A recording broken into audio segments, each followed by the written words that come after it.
ক্ষুদ্র ঋণের প্রতিকৃতি হিসেবে বিশ্বব্যাপী সমাদৃত ৮৩ বছর বয়সী নোবেলজয়ী অর্থনীতিবিদ অধ্যাপক মোহাম্মদ ইউনূস মনে করেন ২০০৭ সালে বাংলাদেশে সেনা সমর্থিত তত্ত্বাবধায়ক সরকারের সময় তার রাজনৈতিক দল গঠনের উদ্যোগ ভুল ছিল। বিবিসি বাংলার সাথে প্রায় ঘণ্টাব্যাপী এক সাক্ষাৎকারে এই বিষয়ে খোলামেলা আলোচনা করেছেন তিনি।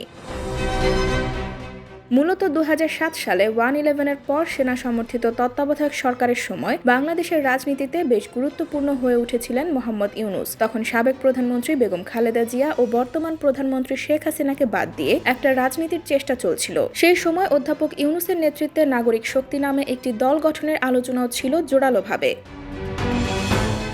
এ বিষয়ে তিনি জানান, সেই সময় সেনাবাহিনী তার কাছেই এসেছিল এবং প্রস্তাব রেখেছিল সরকারের প্রধান হয়ে দায়িত্ব গ্রহণ করার। বাংলার মসনদ তার হাতে আখ্যায়িত করে সরকার প্রধানের আসনে অধিষ্ঠিত হতে চাপ প্রয়োগ করা হয়েছিল, কিন্তু পরিষ্কার কণ্ঠে রাজনীতি করবেন না বলে জানান তিনি এবং রাজনীতির সাথে সম্পৃক্ত হতে চান না বলেও জানান প্রফেসর ইউনূস। এমনকি নানা প্রলোভন সহ চাপ প্রয়োগ করে ভয় দেখানো হলেও নিজের সিদ্ধান্তে অটল থাকেন ডক্টর ইউনূস। ঠিক এমন পরিস্থিতিতে নাগরিক শক্তি নামে একটি দল গঠনের উদ্যোগের কথা জানান তিনি।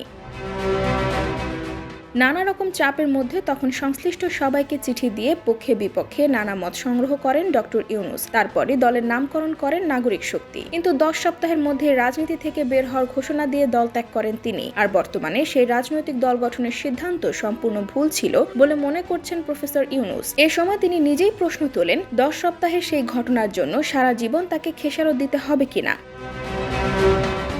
নিজের এমন চিন্তার উত্তরে অধ্যাপক ইউনূস বলেন, তার বিরুদ্ধে শতাধিক মামলা রয়েছে, তাতে সাজা হয়েছে, জামিনে আছেন মাত্র একটি মামলায়, যা প্রভাবিত করছে তার ব্যক্তি জীবনকে। এদিকে স্ত্রী একজন ডিমেনশিয়া রোগী। অধ্যাপক ইউনূসকে ছাড়া কাউকে চিনতে পারেন না তিনি। জেলে যাওয়ার আশঙ্কা প্রকাশ করে ডক্টর ইউনূস বলেন, এ অবস্থায় জেলে থাকতে হলে তার স্ত্রীর কি অবস্থা দাঁড়াবে তা নিয়ে এখন দুশ্চিন্তায় রয়েছি।